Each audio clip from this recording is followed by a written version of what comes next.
Today ஒரு குட்டி vlog. Monday evening பார்க்குக்கு போயிருந்தோம். அங்கே போனால் இந்த குரங்கு ரெண்டும் டஸ்ட்பின் அள்ளி போட்டு என்ட்ரன்ஸ்லேயே அட்டகாசம் பண்ணிகிட்டு இருந்தாங்க. எல்லாரும் பார்த்து ஒரே ரகலை தான். பார்த்து சிரிச்சிட்டு இருந்தோம். அது என்ன தேடிச்சுன்னா ஏதாவது சாப்பிட்றதுக்கு இருக்குமான்னு தான் தேடிட்டு இருந்துச்சு. பட் அதுக்கு ஒன்றுமே கிடைக்கல. நாங்களும் ஏதாவது கிடைக்குமான்னு ட்ரை பண்ணோம். அக்கம் பக்கம் எதுவுமே கடை இல்லை. பூங்காவுக்கு தான் போயிருந்தோம்.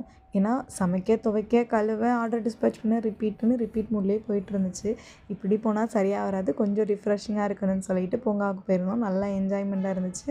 வந்தோடனே ஒரு ஸ்கின் கேர் பண்ணலான்னு சொல்லிட்டு அரிசி மாவில் கொஞ்சமாக பால், கொஞ்சம் கன்சிஸ்டன்சி வந்து கொஞ்சம் தண்ணியாகவே போட்டுக்கிட்டேன். ரொம்ப கெட்டியாக போட்டால் அது முகத்துலேயே ஒட்டிட்டு வராது, டக்குன்னு காஞ்சிரும்.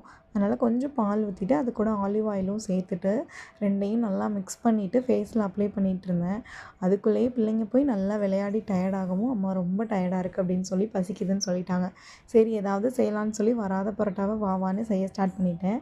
எப்போவுமே ஹஸ்பண்ட் தான் பரோட்டா செய்வாங்க. நான் இது வரைக்கும் செஞ்சதே கிடையாது. ஃபஸ்ட் டைம் நான் ட்ரை பண்ணேன். பட் வந்து ஆவரேஜாக தான் வந்துருந்துச்சு.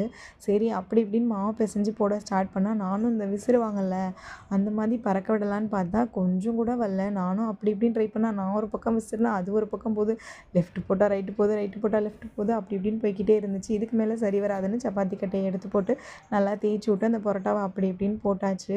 பரோட்டா வந்து ஆவரேஜாக தான் இருந்துச்சு. பட் அதுக்கு வச்ச வெஜ் சால்னா வந்து உண்மையாகவே டேஸ்ட் செம்மையாக இருந்துச்சு. எல்லாருமே சால்னா நல்லா இருக்குன்னு சொல்லி இன்னும் கொஞ்சம் வாங்கி சாப்பிட்டாங்க. பட் பரோட்டா வந்து ஆவரேஜ் தான். இந்த மாதிரி சின்ன சின்ன கண்டென்ட் பார்க்க நம்ம சேனல்